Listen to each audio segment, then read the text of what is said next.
Look what's just arrived. Got a new truck, gonna need one of them. Gonna need a radio and a motor and some servos. So let's get started.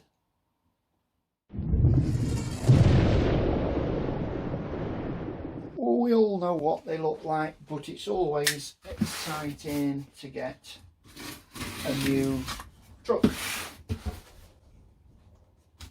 So we're not going to do an all-in unboxing, but yeah, got this from Model Shop Direct, ordered late Friday, here by Monday dinner time. So yeah, very happy with the service I get from Lee Burns. Hit him up, ask him about a discount code.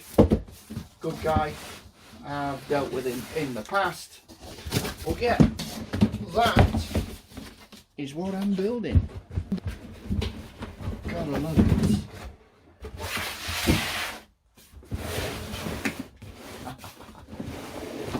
Look at that. Right, I'm not going to do a very long video on how I'm going to be building it, because I've covered this truck before.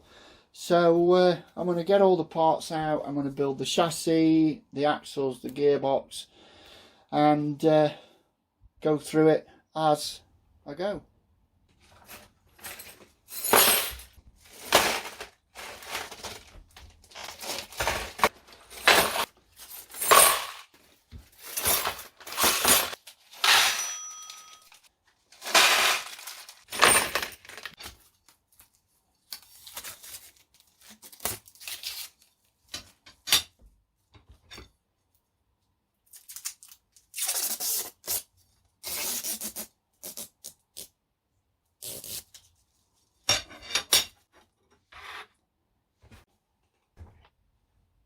Just to point out that before we go any further and put all this chassis rail together, I'll just point out that I've drilled a hole through the cross member. That is to put the wires, right? Just a simple hole. I go down the left side of the truck. That's all I do. And it's just 3. 1, 2, 3. That's it. The lights can then go from the tail lights all the way through the chassis rail. They don't go above or over, and straight up into the cab to the MFC. Now let's get all that together. Progress so far. Right, everything's true and straight. I've just assembled the bell crank with bearings top and bottom. There is no need to do that, but I just put them in because I've got them. And the holes in the cross members is just here, and that runs straight through there, there and there, and that allows me to pass the wires through. So remember to drill those out, this one and this one and this one, and you'll get a much neater job, and that they run down the chassis rail rather than over or under. I'm going to fit the front axle. I fitted the steer servo. That's got a straight arm on it for the steering, and I'm going to put RC4WD offset rod ends, which are rose jointed, and they are slightly offset. I'll show you that when I've done. If you want the product code is there, look, RC4WD 3M3 offset long plastic rod ends 20 pack. I think they're about a tenner. You don't need to go down that road of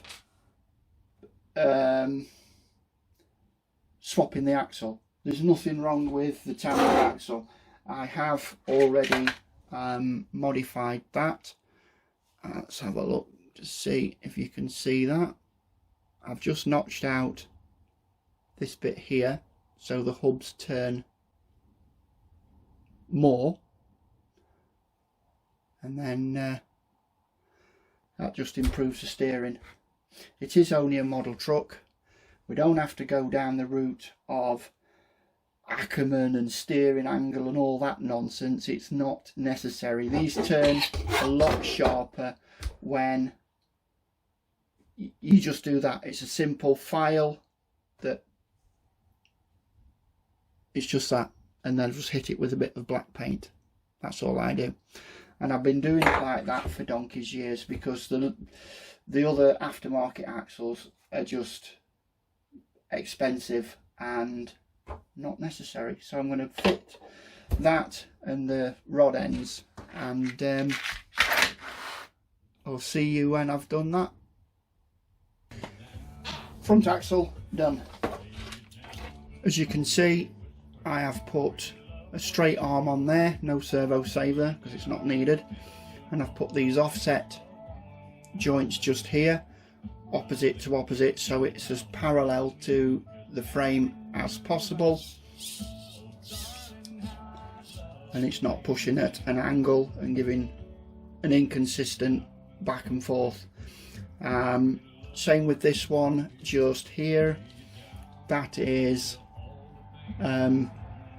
offset and opposites, so that is also as parallel to the axle as possible, and it just stays as straight as possible. And also the main link rod, that is also there with the offset rod ends. They're the same way, and they are biased towards the front, and then obviously that is going to give us more lock either way. I don't know why that keeps going out of focus, but you get the drift. That's how it is. Now, when it comes to play with these RC4WD rod ends, there's very little play, and there's no need to spend £50–60 on an aftermarket axle, because just using these rod ends and milling out the small part on the inner axle, it works perfectly, and it goes okay. I'm not too worried about steering angle and Ackerman, because it's a model truck, right? It's not doing miles down the motorway. It works, it does the job. So if you want to do a steering modification on a budget, that's the way to do it. I have done a video, so have a look at that. Right, now it's my favourite part: gearbox and axles. Just out of interest, looks like Carson have changed the packaging. Not the packaging, the design of their motor. It's the same motor and it's the same product code. It just looks different from the older blue to the newer black one. That's interesting. I will be doing a review on motor comparisons in a later video, so watch out for that. Gearbox done. Pretty simple, pretty straightforward. Put all the springs in, both sides, put all the gears in, it'll never go wrong. I've been running one of these in my King Hauler for, what is it now, 32 years since I built it. So strong as anything. So let's put 1 volt through it. I am only using bench power supply, and I'm putting 1 volt through it just so it doesn't fling the grease all over the place. So that's it. The output shaft is rotating anti-clockwise, which is the way it should do on a 6x4 double drive truck, and that's running pretty quiet. And if I can hold it so you can see, if I put it in first gear, which is all the way forward,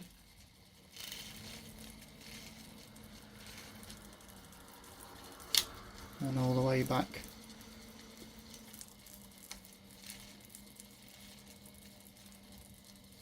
for first gear, you can see the output cup rotating faster in third gear, slowing down for second, and even slower in first.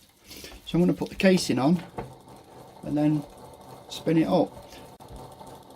Now what you've got to be careful on these is, you see the pinion gear and the spur gear, you'll see that, let me stop that from rotating,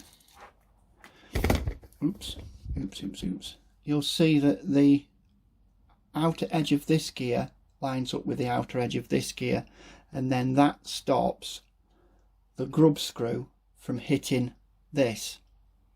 So it is slightly in a little bit, and I've meshed that with a piece of paper, and that will run as quiet as a mouse.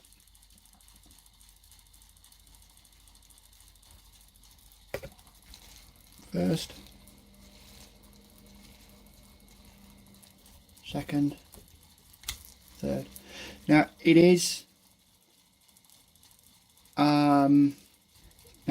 better to change gear whilst on the move. It's a constant mesh gearbox, and that's what it's designed to do.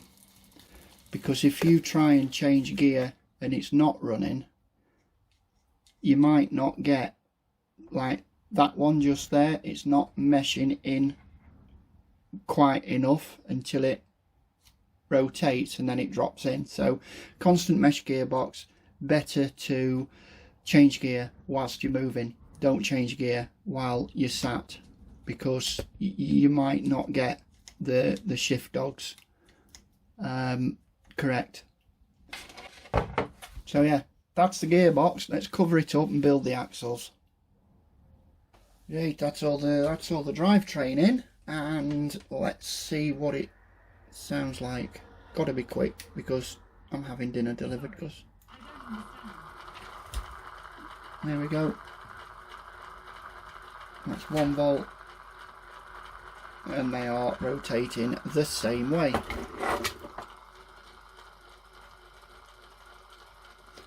And as you can see, I have put heat shrink on the drive cups, shrunk it down so the cups don't come off or the grub screw doesn't get lost. And yeah, that's on the bench power supply. Let's ramp it up to 2 volt. That's 2.2, which is more than enough. That sounds pretty good. So first gear, second gear, third gear. Right, let's get the fifth wheel and the bodywork on, and let's get some lights in it. So here's where I'm at. All of the lights are wired up, loomed in and coming through here. This has got turn signals, side and brake and reverse lights, and the fifth wheel servo, the fifth wheel coupler switch is on there. Got the servo arm under the coupler plate. So basically I'm just bodywork away. So let's have a quick look at what we've got here right now. And Find that wire. We're on 2 volts.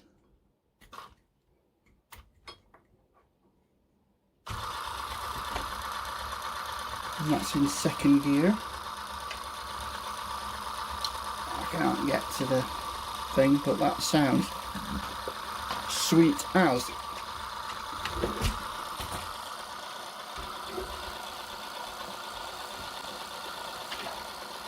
So if I push that in, that's 3rd gear. If I pull it out, that's 1st gear, crawling along.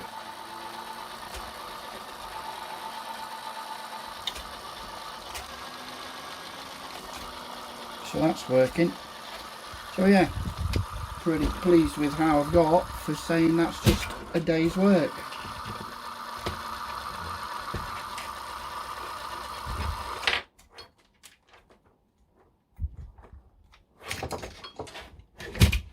Oh yeah, that looks pretty good. I don't know if we can see, let's have a look, see if we can see the wires.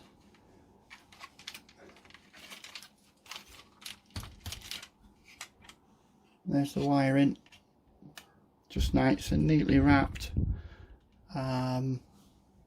Cable clip just in there. It's all nice and shiny and new.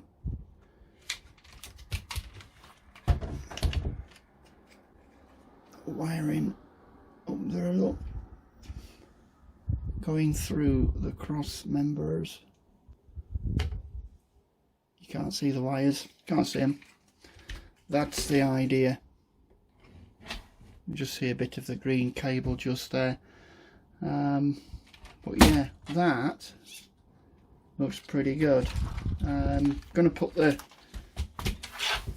bodywork on next, but I'm going to leave this video there. The next video is going to be putting the false wall on here and making a facade for the MFC to stand upright on there. That's my rear lights wiring loom. This is from the MFC control box, which I have made into a little loom, so that'll just sit in the back of the MFC. So right, yeah, this is going to be published after I've finished it, because this is going to be published on the Sunday and I've already been to a truck meet. Let's have a look. That's going to be the bodywork. It's going to be beautiful white with, let me see if I can't get a light. Absolutely beautiful, flawless finish. Herbie RC Paints has done that for me. So yeah, that is going to be what it is. It's going to be a black and white truck similar to the Scania 8x4. So any questions, just ask away and I'll try and answer them. And in the meantime, take care and enjoy your trucks.